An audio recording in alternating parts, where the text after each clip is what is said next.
नमः शिवाय। जय भोलेनाथ। कहते हैं एक बार अर्जुन को यह गुमान हो गया कि वह भगवान श्री कृष्ण का बहुत बड़ा भक्त है और उसकी इस भावना को भगवान श्री कृष्ण ने तुरंत ही समझ लिया। अतः एक दिन विधि अनुसार वह अर्जुन को लेकर अपने साथ वन विहार को गए। भ्रमण करते हुए दोनों की मुलाकात एक अत्यंत ही निर्धन और अकिंचन ब्राह्मण से हुई, जिसका व्यवहार और बातें कुछ अजीब सी थी।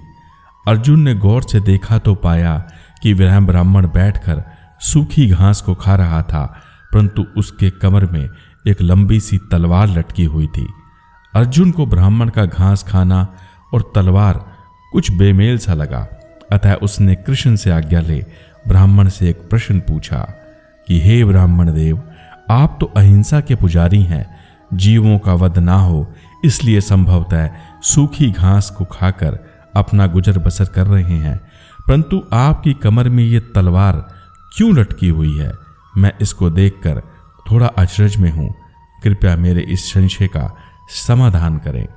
जिस पर ब्राह्मण ने कहा, तलवार इसलिए क्योंकि मैं कुछ लोगों को दंड देना चाहता हूं। जिसे सुनकर अर्जुन की उत्सुकता और बढ़ गई, इसलिए उसने आगे पूछा कि हे महात्मन, वह लोग कौन हैं जिन्हें आप स्वयं दंड देना चाहते हैं?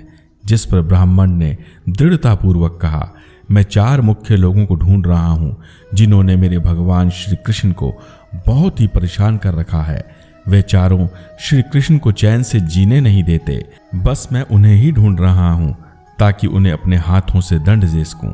जिस पर अर्जुन ने विनम्र भाव रखते हुए आगे पूछा, हे ब्राह्मण देव, वे 4 लोग कौन हैं जिन्हें आप दंड देना चाहते हैं? जिस पर ब्राह्मण ने कहा, उनमें सबसे पहले आता है नारद मुनि, जो एक पल के लिए भी मेरे श्री हरि विष्णु भगवान जी को विश्राम नहीं करने देता, बस 24 घंटे नारायण नारायण कह कह के मेरे इष्ट के सुखों में विघ्न डालता रहता है। उन्हें दुनिया जहान की जानकारियां और बातें बताता रहता है, यहाँ की वहाँ और वहाँ की यहाँ चुगलियां करता रहता है तथा भगवान को उन्हीं की लीलाओं में झोंकता रहता है।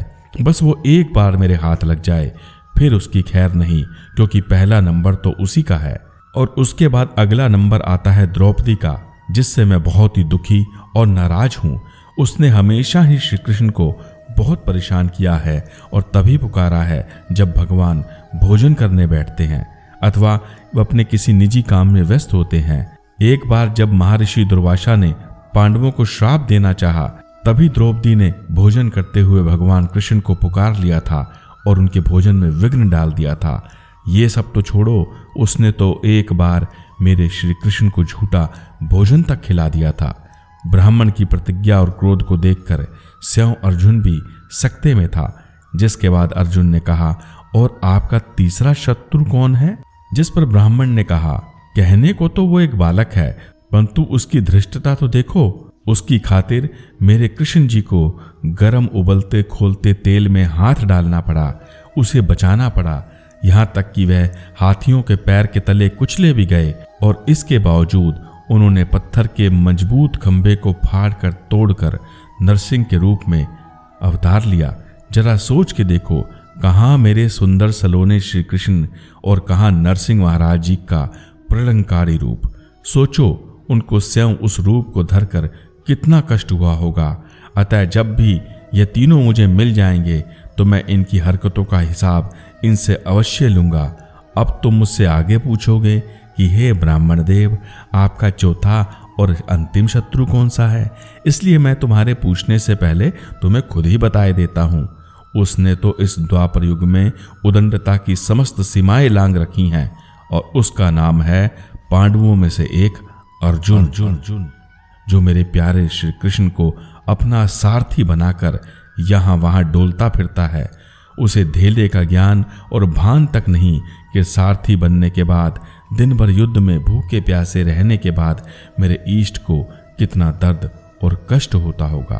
तो इस प्रकार ब्राह्मण बोलता जा रहा था और अर्जुन उनकी बातों को श्रवण कर रहा था और ऐसे बोलते बोलते उस ब्राह्मण की आंखों में आंसुओं की अविरल धारा बह निकली, जिसके वेग और प्रवाह से अर्जुन का समस्त अहंकार और गुमान तिनके की तरह बह गया, जिस पर वह ब्राह्मण की निश्चल भक्ति, सच्चे प्रेम और निस्वार्थ भाव को देख के उनके आगे दंडवत था। तदुपरांत अर्जुन ने भगवान श्री कृष्ण से भी क्षमा मांगी और लज्जापूर्वक एक ही पंक्ति कही कि हे कृष्ण, आप तो स्वयं सब कुछ जानी जान है, मैं तो कुछ भी नहीं। आपको दिल से प्रेम करने वाले असंख्य भक्त, जिनके आगे मेरी भक्ति और मेरे अहंकार का कोई मोल नहीं है। श्री कृष्ण, मैं आपको प्रणाम करता हूँ और आपके सभी भक्तों को भी नमन करता हूँ। जय श्री कृष्ण, जय श्री कृष्ण, जय जय श्री कृष्ण। अगली वीडियो तक के लिए विदा। आपका कल्याण हो। जय हिंद, जय भारत,